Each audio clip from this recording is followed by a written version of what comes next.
தேசிய பட்டியலுக்கான பெயர்களை பரிந்துரைக்குமாறு கட்சிகளுக்கு அறிவுறுத்தல். தேர்வு செய்யப்பட்ட பாராளுமன்ற உறுப்பினர்களின் பெயர்கள் வர்த்தமானியில் அறிவிப்பு. சஜித் பிரேமதாசவின் விருப்பு வாக்கு எண்ணிக்கையில் பெரும் சரிவு. கஹாதுடுவையில் 66 கடவுச்சீட்டுகளுடன் பெண் கைது. 21 நாட்களுக்குள் தேர்தல் செலவு அறிக்கையை சமர்ப்பிக்குமாறு வேட்பாளர்களுக்கு அறிவுறுத்தல்.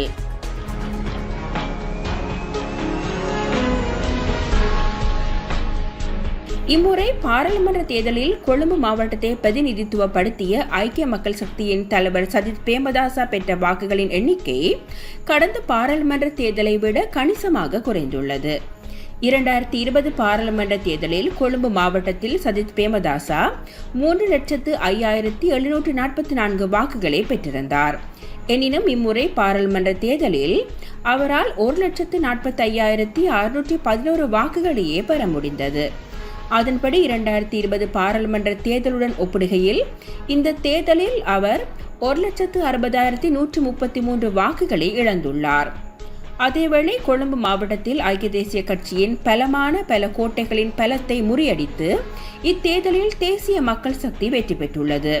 கொழும்பு வடக்கு, மத்திய, கிழக்கு, மேற்கு போன்ற பல தொகுதிகள் நீண்ட தேர்தல் வரலாற்றில் ஐக்கிய தேசிய கட்சிக்கு பல வெற்றிகளை பெற்றுத்தந்த சிறப்பு கோட்டைகளாக இருந்தன.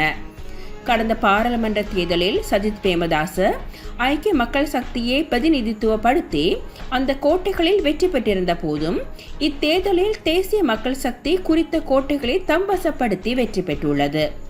கொழும்பில் உள்ள பல தொகுதிகளின் அதிகாரமும் இம்முறை சஜித் பிரேமதாசாவிடம் இருந்து பறிபோயுள்ளது.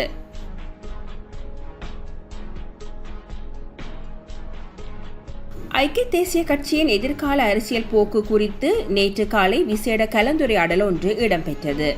ஐக்கிய தேசிய கட்சியின் தலைவரும் முன்னாள் ஜனாதிபதியுமான ரணில் விக்ரமசிங்க தலைமையில் இந்த கலந்துரையாடல் இடம்பெற்றதுடன் ஐக்கிய தேசிய கட்சியை பிரதிநிதித்துவப்படுத்தும் முன்னாள் பாராளுமன்ற உறுப்பினர்கள் பலரும் இதில் கலந்து கொண்டதாக தெரிவிக்கப்படுகிறது. எதிர்வரும் தேர்தல்களில் ஐக்கிய தேசிய கட்சி யானை சின்னத்தில் போட்டியிடுவது தொடர்பிலும் நீண்ட கலந்துரையாடல் இடம்பெற்றதாக தெரிவிக்கப்படுகிறது. இதேவேளை எதிர்வரும் அனைத்து தேர்தல்களிலும் யானை சின்னத்தில் போட்டியிடுவது குறித்து ஐக்கிய தேசிய கட்சி கலந்துரையாடியதாக ஐக்கிய தேசிய கட்சியின் தவிசாளரும் முன்னாள் பாராளுமன்ற உறுப்பினருமான வஜிர அபேவர்தன தெரிவித்துள்ளார்.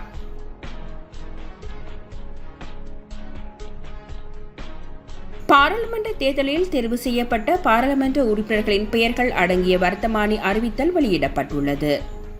இதோ அந்த பட்டியல்.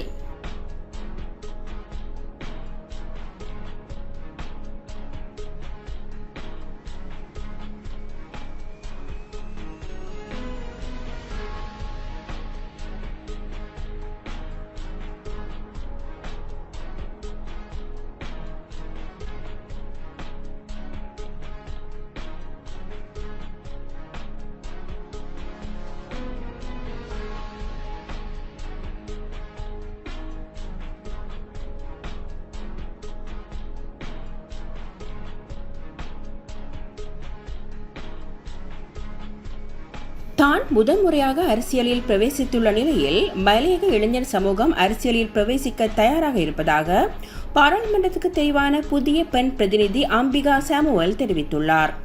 தோட்டத்தில் திறன் கொண்ட இளைஞர்கள் குழு இருப்பதாகவும் ஆனால் அவர்கள் ஒரு குறிப்பிட்ட கட்டமைப்பிற்குள் சிக்கிக் கொண்டுள்ளதாகவும் அவர் கூறியுள்ளார். நான் முதன்முறையாக அரசியலுக்கு வருவதால் எனது சகோதரிகள் சகோதரர்கள் கண்டிப்பாக அரசியலுக்கு வருவார்கள். அவர்கள் நல்ல திறன்களை கொண்ட பிள்ளைகள், ஜனரஞ்சகவாதிகள் மற்றும் நாட்டுக்கு சேவை செய்ய ஆர்வம் உள்ளவர்கள். அவர்கள் சிக்கிக் கொண்டிருந்தனர். அவர்கள் ஒருவித கட்டமைப்பிற்குள் சிக்கியிருந்தனர். அந்த கட்டமைப்பு உடைத்தெறியப்பட்டுள்ளது. இனிமேல் சில நல்ல தலைவர்கள் மலையக மற்றும் பிற மாவட்டங்களில் இருந்து வருவார்கள் என்று அவர் தெரிவித்துள்ளார்.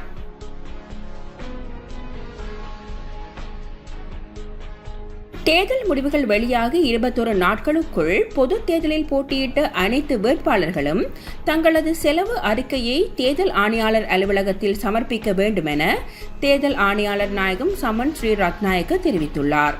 தேர்தல்கள் ஆணையாளர் அலுவலகத்தில் நேற்று பிற்பகல் இடம்பெற்ற ஊடகவியலாளர் சந்திப்பிலேயே அவர் இவ்வாறு தெரிவித்தார். காலக்கெடு முடிந்த பிறகும் செலவு அறிக்கையை வழங்காத வேட்பாளர்களுக்கு எதிராக சட்ட நடவடிக்கை எடுக்கப்படும் என்றும் அவர் கூறினார்.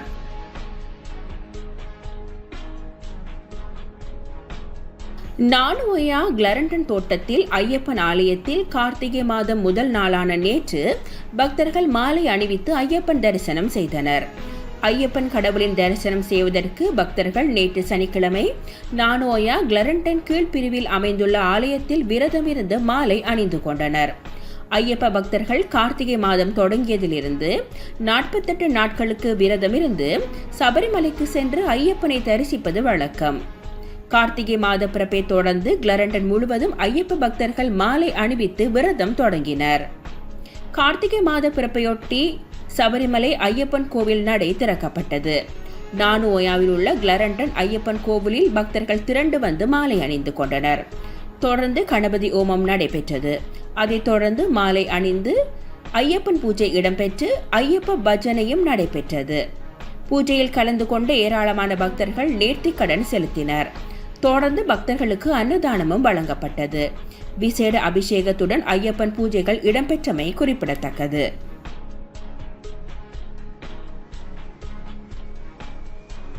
காத்துடுவ சியம்பலங்குட பிரதேசத்தில் 66 கடவுச்சீட்டுகளை வைத்திருந்த பெண் ஒருவர் உட்பட 2 கைது செய்யப்பட்டுள்ளனர். காத்துடுவ போலீஸ் நிலைய அதிகாரிகளுக்கு கிடைத்த தகவலின் பேரில் நேற்று மாலை மேற்கொள்ளப்பட்ட சுற்றி வளைப்பின் போதே குறித்த சந்தேக நபர்கள் கைது செய்யப்பட்டனர். கைது செய்யப்பட்ட பெண் 42 வயதுடையவர் எனவும் சந்தேக நபர் 38 வயதுடையவர் எனவும் அவர்கள் சியம்பலாகோட பிரதேசத்தை சேர்ந்தவர்கள் எனவும் தெரிவிக்கப்படுகிறது. சந்தேக நபரான பெண் சிங்கப்பூர், ஹாங்காங், துபாய் மற்றும் ருமேனியா ஆகிய நாடுகளில் பணியாற்றிய பின்னர் கடந்த 2022ஆம் ஆண்டு இலங்கைக்கு வருகை தந்து சந்தேக நபருடன் இந்த பகுதியில் வசித்து வந்ததாகவும் கூறப்படுகிறது. இவர்கள் சுமார் 2.5 வருடங்களாக பல்வேறு நபர்களுக்கு வெளிநாட்டு வேலைவாய்ப்பை பெற்றுத் தருவதாக கூறி ராஜகிரிய பிரதேசத்தில் வீதிகளில் தங்கியிருந்து அந்த நபர்களின் கடவுச்சீட்டை பெற்றுக் கொண்டுள்ளதாக தெரிய வந்துள்ளது. பின்னர் முகவர் நிறுவனங்களூடாக விசாவுக்கு விண்ணப்பித்து வேலைக்கான நேர்முக தேர்வுக்கு அழைப்பதாக கூறி குறித்த நபர்களிடம் இருந்து 2 முதல் 3 லட்சம் ரூபாய் வரை பணம் பெற்று அந்த கடவுச்சீட்டுகளை தம்மிடம் வைத்திருந்தனர். சந்தேக நபர்கள் தங்கியிருந்த வீட்டை சோதனையிட்ட போது 20 மில்லிகிராம் ஐஸ் போதைப் பொருளும் கண்டுபிடிக்கப்பட்டுள்ளது. சம்பவம் தொடர்பான மேலதிக விசாரணைகளை காத்துடுவ போலீசார் மேற்கொண்டு வருகின்றனர்.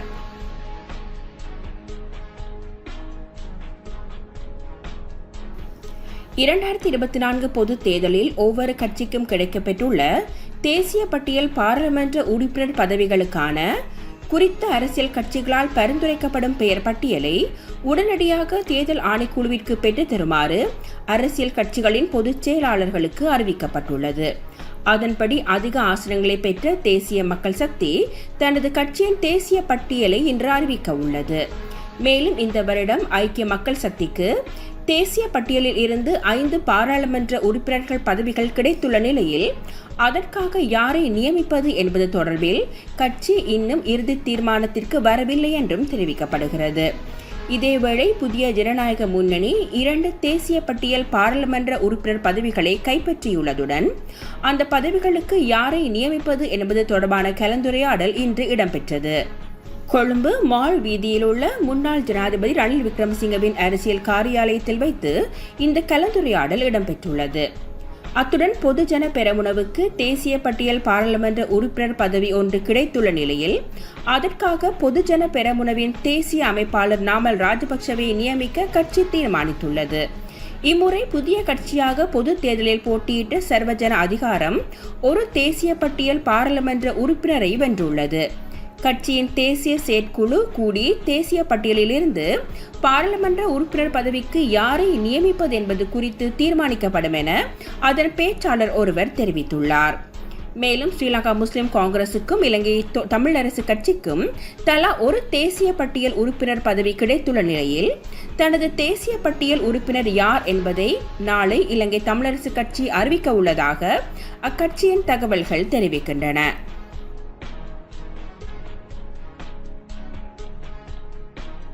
புதிய அரசாங்கத்தின் அமைச்சரவை அமைச்சர்கள் நாளை காலை 10 மணிக்கு ஜனாதிபதி அனுரகுமார திசாநாயக்க முன்னிலையில் பதவி பிரமாணம் செய்து கொள்ள உள்ளனர். இந்த நிகழ்வு ஜனாதிபதி செயலகத்தில் இடம்பெற உள்ளதாக ஜனாதிபதி ஊடக பிரிவு தெரிவித்துள்ளது.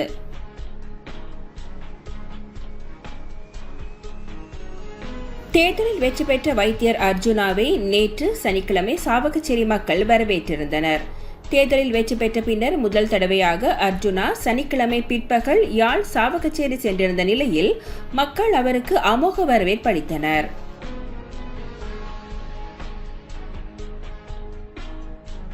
அமெரிக்க கடற்படைக்கு சொந்தமான USS மைக்கேல் மெர்ஃபி என்ற போர்க்கப்பல் வளங்கள் மற்றும் சேவை தேவைகளை பூர்த்தி செய்வதற்காக நேற்று கொழும்பு துறைமுகத்தை வந்தடைந்தது. கடற்படை மரபுகளுக்கு அமைய கப்பலை வரவேற்க இலங்கை கடற்படையினர் ஏற்பாடு செய்திருந்தனர். அதன்படி 155.2 மீட்டர் நீளம் கொண்ட மொத்தம் 333 பணியாளர்களை கொண்ட USS மைக்கேல் மெர்ஃபி என்ற அர்லீக் பெர்க் கிளாஸ் கைடட் மிசில் டிஸ்ட்ராயர் போர்க்கப்பலே இவ்வாறு கொழும்பு துறைமுகத்தை வந்தடைந்தது. கப்பலின் கட்டளை அதிகாரியாக கமாண்டர் ஜானத்தன் பி கிரீன்வால்ட் செயற்படுகிறார். மேலும் வளங்கள் மற்றும் சேவை தேவைகளை பூர்த்தி செய்த பின்னர் கப்பல் இன்று நாட்டை விட்டு புறப்படுகிறது.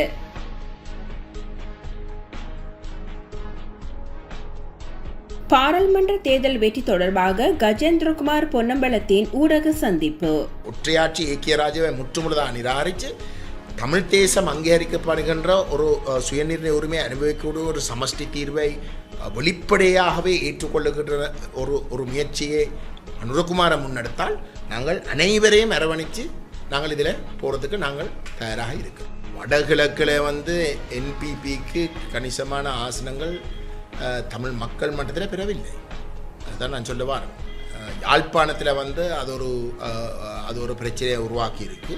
ஏன்னா யாழ்ப்பாணத்தில் இன்றைக்கு இருக்கக்கூடிய வாக்கு முறை, அந்த தேர்தல் முறைமை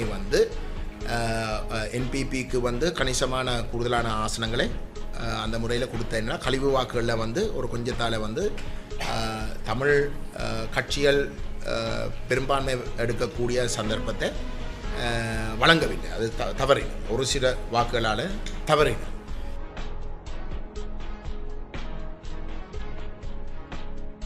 மேல் மத்திய சப்ரகமுவா, தென் ஊவா மற்றும் வடமேல் மாகாணங்களில் மாலையில் அல்லது இரவில் மழையோ அல்லது இடியுடன் கூடிய மழையோ பெய்யக்கூடிய சாத்தியம் காணப்படுவதாக வளிமண்டலவியல் திணைக்களம் எதிர்வு கூறியுள்ளது.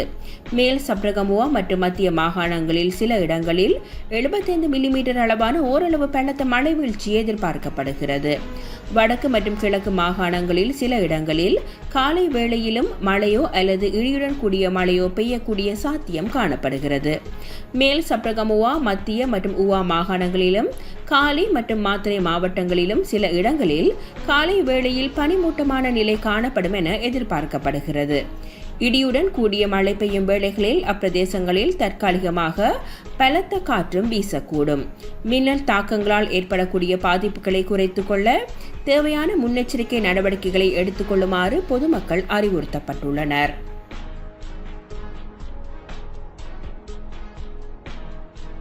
சர்வதேச நாணய நிதியத்தின் பிரதிநிதிகள் குழு ஒன்று இன்று இலங்கைக்கு விஜயம் செய்கிறது. இவர்கள் எதிர்வரும் 23ஆம் தேதி வரை நாட்டில் தங்கியிருப்பார்கள். சர்வதேச நாணய நிதியத்தின் சிரேஷ்ட தூது குழுவின் தலைவர் பீட்டர் ப்ரூவர் தலைமையிலான குழுவே இவ்வாறு நாட்டிற்கு விஜயம் செய்கிறது. சர்வதேச நாணய நிதியத்தினால் இலங்கைக்கு வழங்கப்பட்டுள்ள விரிவான கடன் நிதி வசதியின் கீழ் 3வது மீளாய்வை மேற்கொள்வதற்காக இந்த குழு நாட்டுக்கு வருகிறது. இந்த நிலையில் மீளாய்வின் பின்னர் சர்வதேச நாணய நிதியம் அடுத்த கடன் தவணையை இலங்கைக்கு வழங்க உள்ளது. இதுபோன்று பல செய்திகளை தெரிந்து கொள்ள நமது வைப்ஸ் டிவி யூடியூப் தளத்தை சப்ஸ்கிரைப் செய்து அருகிலுள்ள பெல் பட்டனை கிளிக் செய்யுங்கள். மேலும் பல செய்திகளை அறிந்து கொள்ள www.vaibznews.com vibesnews.com என்ற இணையதளத்தை பார்வையிடுங்கள்.